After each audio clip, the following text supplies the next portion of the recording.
Boa tarde, caros amigos, companheiros espíritas, simpatizantes da doutrina, que estão mais uma vez acompanhando a Rádio Biguaçu FM. Estamos iniciando mais um programa Conhecendo o Espiritismo. Vamos ouvir o hino de louvor a Deus na voz de Marcos Viana, o Pai Nosso.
O programa Conhecendo o Espiritismo vai ao ar todos os domingos, das 18 às 19 horas, sempre alternando seu comando entre o Grupo Espírita Caminho da Luz e o Centro Espírita Fé, Esperança e Caridade, ambos filiados à Federação Espírita Catarinense Brasileira.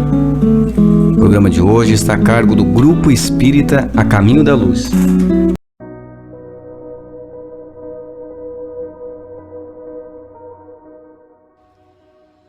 Passando pela terra, Emmanuel. Sempre útil não te esqueceres de que te encontras em estágio educativo na terra. Jornadeando nas trilhas da evolução, não é o tempo que passa por ti, mas inversamente, és a criatura que passa pelo tempo. Conserva a esperança em teus apetrechos de viagem. Caminha trabalhando e fazendo o bem que puderes. Aceita os companheiros do caminho, qual se mostram, sem exigir-lhes a perfeição, da qual todos nos vemos ainda muito distantes. Suporta as falhas do próximo com paciência, reconhecendo que nós, os espíritos ainda vinculados à terra, não nos achamos isentos de imperfeições.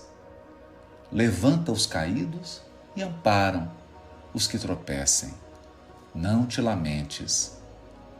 Habitua-te a facear dificuldades e problemas de ânimo firme, assimilando-lhes o ensino de que se façam portadores.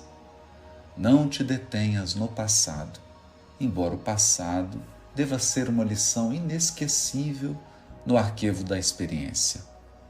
Desculpa sem condições quaisquer ofensas, sejam quais sejam, para que consigas avançar estrada afora, livre do mal. Auxilia os outros quanto estiver ao teu alcance e repete semelhante benefício tantas vezes quantas isso te for solicitado. Não te sirvam de estorvo ao trabalho evolutivo as calamidades e provas em que te vejas, já que te reconheces passando pela terra a caminho da vida maior. Louva, agradece, abençoa e serve sempre. E não nos esqueçamos de que as nossas realizações constituem a nossa própria bagagem, onde estivermos, e nem olvidemos que das parcelas de tudo aquilo que doamos ou fazemos na terra, teremos a justa equação na vida espiritual. Ninguém pode ver o reino de Deus se não nascer de novo. Quem dizem os homens que é o Filho do Homem? E eles responderam: uns dizem que é João Batista, mas outros que é Elias, e outros que Jeremias ou algum dos profetas. Disse-lhes Jesus: E vós, quem dizeis que sou eu? Respondendo Simão Pedro disse: Tu és o Cristo, Filho do Deus vivo.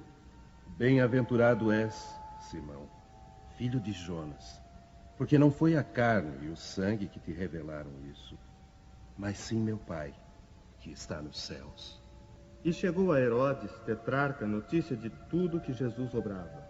E ficou como suspenso, porque diziam uns: é João que ressurgiu dos mortos, e outros: é Elias que apareceu, e outros: é um dos antigos profetas que ressuscitou. Então disse Herodes: eu mandei degolar a João. Quem é, pois, este, de que ouço semelhantes coisas? E buscava ocasião de o ver. E os discípulos lhe perguntaram, dizendo: pois, por que dizem os escribas que importa vir Elias primeiro?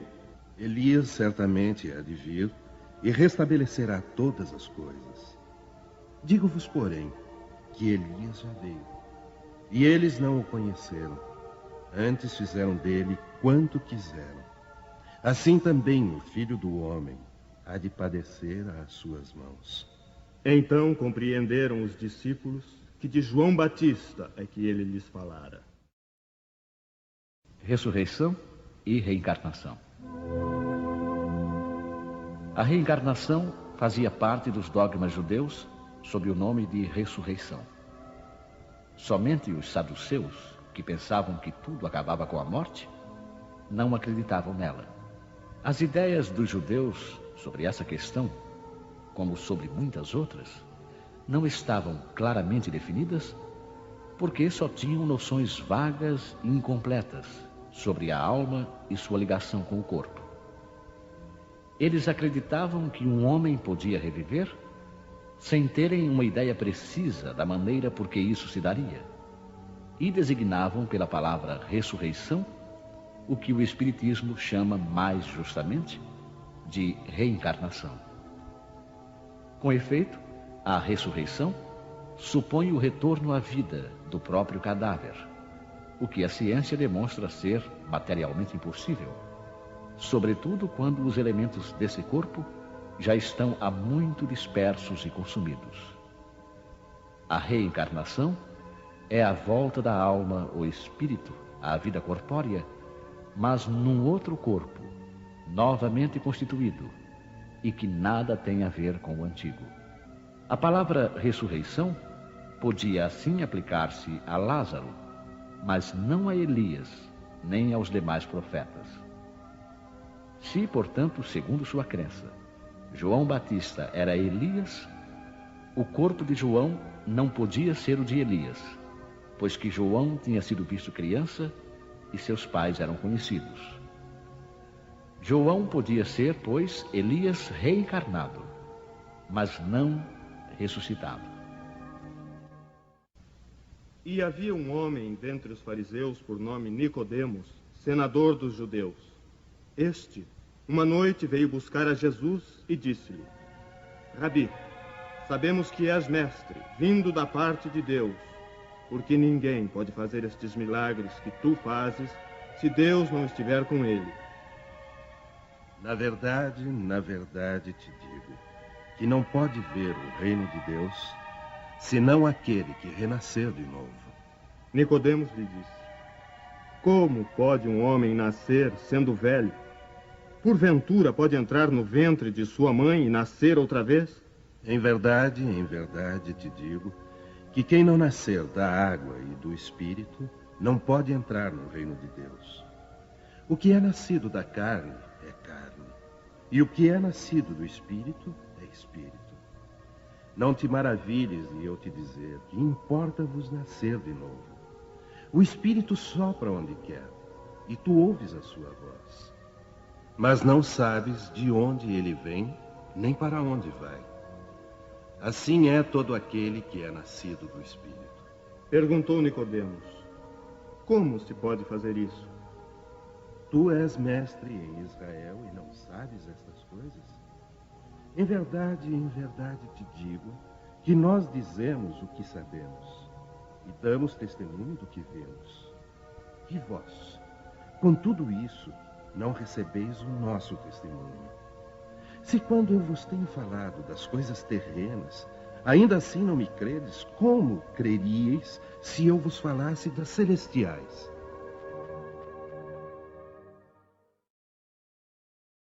Ressurreição e reencarnação. A ideia de que João Batista era Elias e de que os profetas podiam reviver na terra encontra-se em muitas passagens dos evangelhos já reproduzidas. Se essa crença fosse um erro, Jesus não deixaria de combatê-la como o fez com tantas outras. Longe disso, porém, ele a sancionou com toda a sua autoridade e a transformou num princípio, fazendo a condição necessária quando disse: ninguém pode ver o reino dos céus se não nascer de novo. E insistiu, acrescentando: não te maravilhes de eu ter dito que é necessário nascer de novo. Estas palavras, se não renascer da água e do Espírito, foram interpretadas no sentido da regeneração pela água do batismo. Mas o texto primitivo diz simplesmente: não renascer da água e do Espírito, enquanto que, em algumas traduções, a expressão do Espírito foi substituída por do Espírito Santo, o que não corresponde ao mesmo pensamento. Esse ponto capital ressalta dos primeiros comentários feitos sobre o Evangelho, assim como um dia será constatado sem equívoco possível. Para compreender o verdadeiro sentido dessas palavras, é necessário reportar a significação da palavra água, que não foi empregada no seu sentido específico. Os antigos tinham conhecimentos imperfeitos sobre as ciências físicas e acreditavam que a Terra havia saído das águas. Por isso, consideravam a água como o elemento gerador absoluto. É assim que encontramos no Gênesis: o Espírito de Deus era levado sobre as águas, flutuava sobre as águas, que o firmamento seja feito no meio das águas, que as águas que estão sobre o céu se reúnam num só lugar e que o elemento árido apareça, que as águas produzam animais viventes que nadem na água e pássaros que voem sobre a terra e debaixo do firmamento. Conforme essa crença, a água se transformara no símbolo da natureza material, como o espírito o era da natureza inteligente.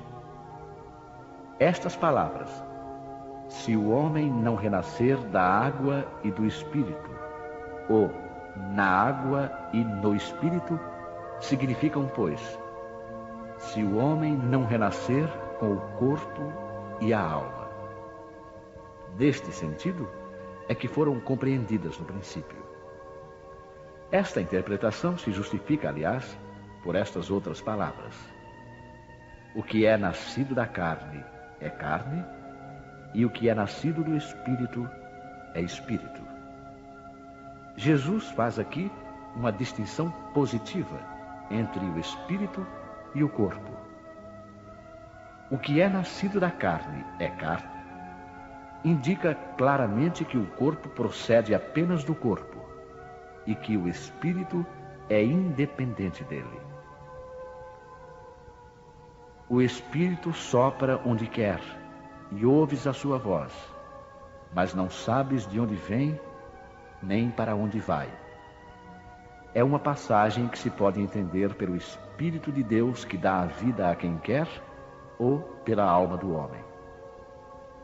Nesta última acepção, a sequência "mas não sabes de onde vem, nem para onde vai", significa que não se sabe o que foi nem o que será o Espírito. Se, pelo contrário, o Espírito ou alma fosse criado com o corpo, saberíamos de onde ele vem, pois conheceríamos o seu começo. Em todo caso, esta passagem é a consagração do princípio da pré-existência da alma e, por conseguinte, da pluralidade das existências.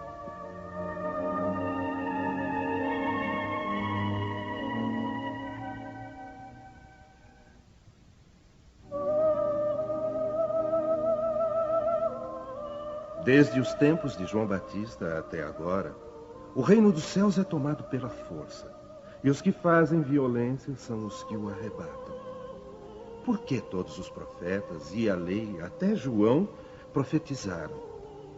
E se vós o quereis bem compreender, ele mesmo é o Elias que há de vir. O que tem ouvidos de ouvir, ouça.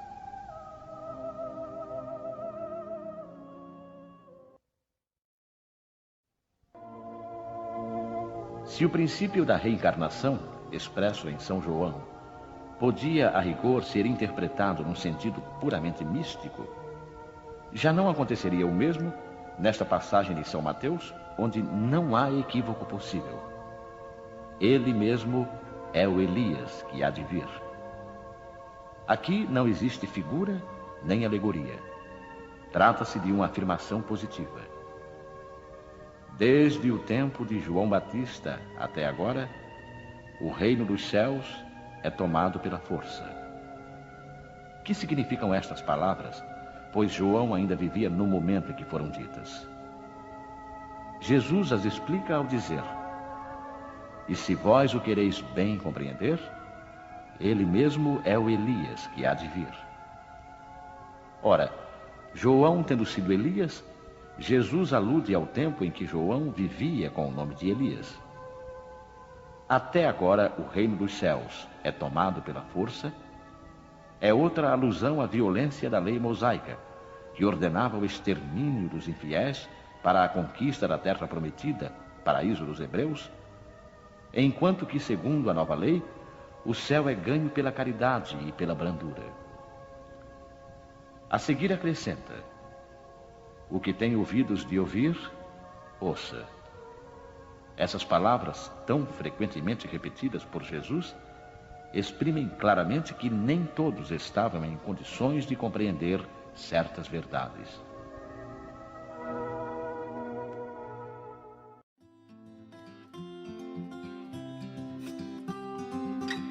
Cara, esse mundo aqui é um horror. Tudo aqui é complicado, as pessoas, os outros são péssimos. Péssimos. Tem gente má, tem gente sacana, a miséria está enorme, eu vejo isso aqui, tudo me dá um desespero, eu sei o que eu vou fazer. Eu, que sou uma pessoa tão boa, tão bacana assim, profundamente bacana, vou me isolar. Vou me isolar numa montanha, vou ficar numa montanha pensando na vida, orando pelo planeta, para que a harmonia que se faça, para que todos fiquem bem. Faz sentido, não faz? Não, não faz sentido, não faz nenhum sentido, nenhum sentido. Se a gente está encarnado, se a gente está aqui, é porque a gente precisa estar encarnado, é porque a gente precisa estar aqui, nesse lugar.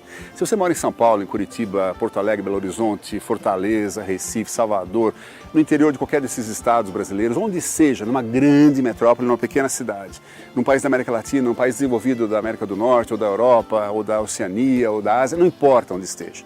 Se você é muito pobre ou muito rico, muito educado formalmente ou não educado, com nenhuma educação formal, tanto faz. Onde você está, onde você precisa estar. Ah, mas minha família é complicada, confusa. É nela que você precisa estar. Ah, meu trabalho é difícil. É ali que você precisa estar. O que nós temos nesta encarnação nos pertence e é ali que a gente precisa agir. E você foi colocado ali para agir a seu benefício e a benefício dos outros. Se a vida é dura, é porque você precisa mexer com essa vida dura para deixá-la mais interessante, mais fácil, para que as pessoas e você sofram menos. Para isso que nós temos inteligência, Deus nos deu a inteligência para poder modificar o nosso entorno a bem de todos. Então não adianta você se isolar, falar, vou ficar rezando, vou ficar tranquilo, vou orar pela humanidade. Faça isso, bacana orar pela humanidade. Ore por todos, mas haja. Ore por todos, mas haja na sua casa. Ore por que estão lá longe, mas haja nos que estão pertinho.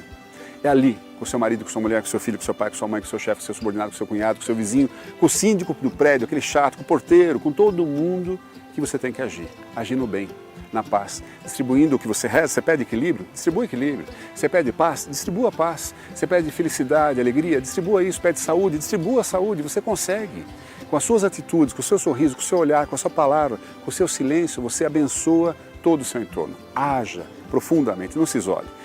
Nós estamos aqui para agir onde nós estamos, não para nos isolar e ficar em meditação, ficar em contemplação. Para isso, a gente não precisaria estar encarnado. Você está aqui para agir. Haja. Eu sou filha de Deus, do sol e do luar. Eu sou filha da terra, da floresta e do mar. Minha sina é o amor, ah, meu Deus, vamos amar. O meu mestre, um beija-flor que me ensina a voar. Minhas irmãs, as estrelas que estão sempre a brilhar. Minha mãe, a natureza, sempre a me confortar. Minha alma é a beleza que vem para iluminar e trazer toda a grandeza dessa vida que é amar. Eu sou filha de Deus, do sol e do luar. Eu sou filha da terra, da floresta e do mar. Minha sina é o amor, ah, meu Deus, vamos amar. O meu mestre, um beija-flor que me ensina a voar. Minhas irmãs, as estrelas que estão sempre a brilhar. Minha mãe, a natureza, sempre a me confortar. Minha alma é a beleza que vem para iluminar e trazer toda a grandeza dessa vida que é amar.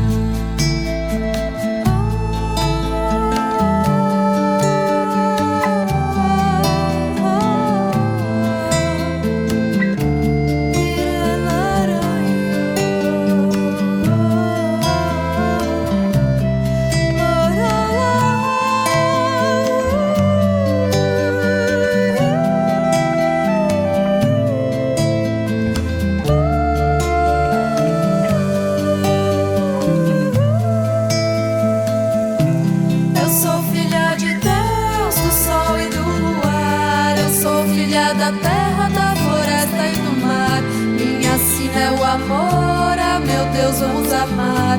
O meu mestre, um beija-flor que me ensina a voar. Minhas irmãs, as estrelas que estão sempre a brilhar. Minha mãe, a natureza, sempre a me confortar.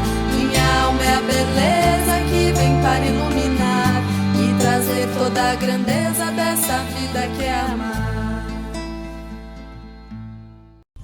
Na 98 FM, programa Conhecendo o Espiritismo. Instruções dos Espíritos. Limites da encarnação. Quais são os limites da encarnação? A encarnação não tem, propriamente falando, limites nitidamente traçados, se por isso se entende o envoltório que constitui o corpo do espírito, pois a materialidade desse envoltório diminui à medida que o espírito se purifica. Em certos mundos mais avançados que a Terra, ele já se apresenta menos compacto, menos pesado e menos grosseiro, e, consequentemente, menos sujeito a vicissitudes. Num grau mais elevado, desmaterializa-se e acaba por se confundir com o perispírito. De acordo com o mundo a que o espírito é chamado a viver, ele se reveste do envoltório apropriado à natureza desse mundo. O perispírito mesmo sofre transformações sucessivas. Eteriza-se mais e mais até a purificação completa, que constitui a natureza dos espíritos puros. Se mundos especiais estão destinados, como estações, aos espíritos mais avançados, estes não ficam sujeitos a eles, como nos mundos inferiores. O estado de libertação que já atingiram permite-lhes viajar para toda parte, onde quer que sejam chamados pelas missões que lhes foram confiadas. Se considerarmos a encarnação do ponto de vista material, tal como a vemos na Terra, podemos dizer que ela se limita aos mundos inferiores. Depende do espírito, portanto, libertar-se mais ou menos rapidamente da encarnação, trabalhando pela sua purificação. Temos ainda a considerar que no estado de erraticidade, ou seja, no intervalo das existências corporais, a situação do espírito está em relação com a natureza do mundo a que o liga o seu grau de adiantamento. Assim, na erraticidade, ele é mais ou menos feliz, livre e esclarecido, segundo for mais ou menos desmaterializado.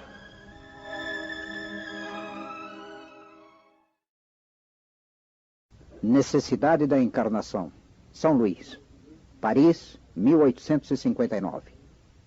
A encarnação é uma punição e somente os espíritos culpados é que lhe estão sujeitos?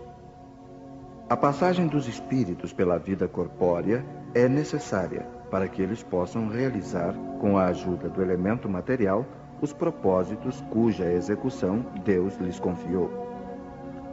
É ainda necessária por eles mesmos, pois a atividade que então se veem obrigados a desempenhar ajuda-os a desenvolver a inteligência.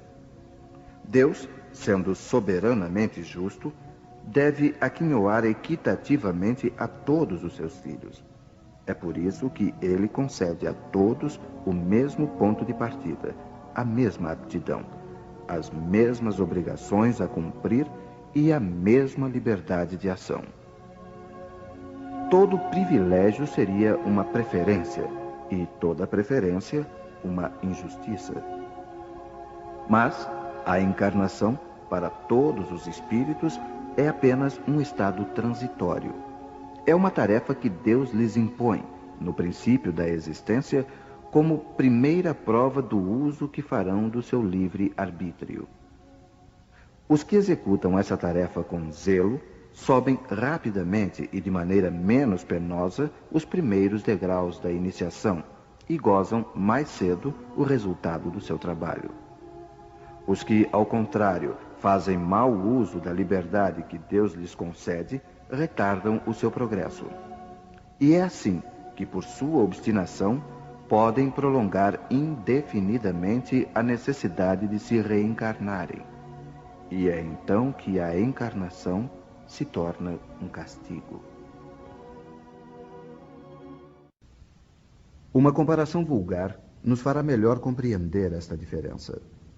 O estudante não atinge os graus superiores sem ter percorrido a série de classes que o levam até lá. Essas classes, por mais trabalho que exijam, são o meio de atingir o fim e não uma punição. O estudante laborioso abrevia a caminhada, encontrando menos dificuldades. Acontece o contrário com aquele que a negligência e a preguiça obrigam a repetir certas classes.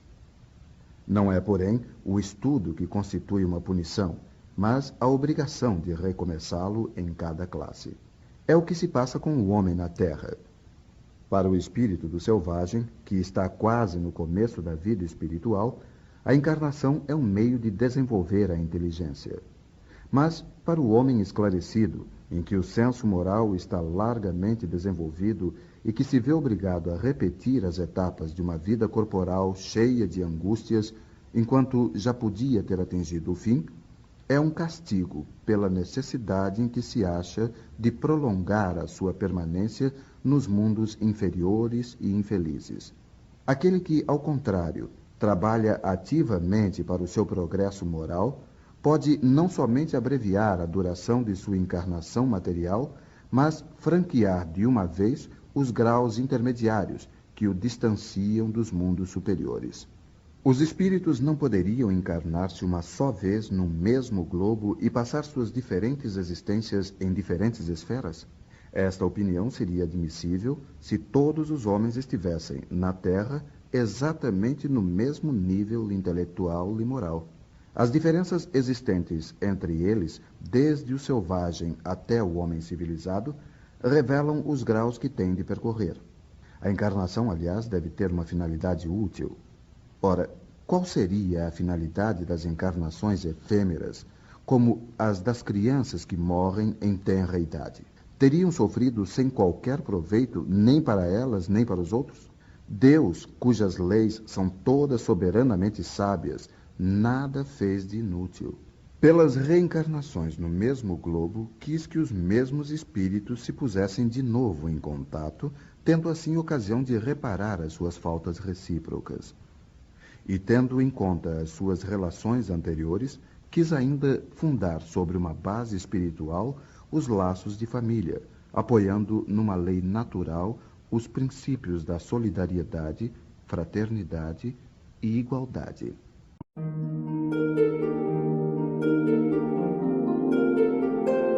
A vida é uma dança.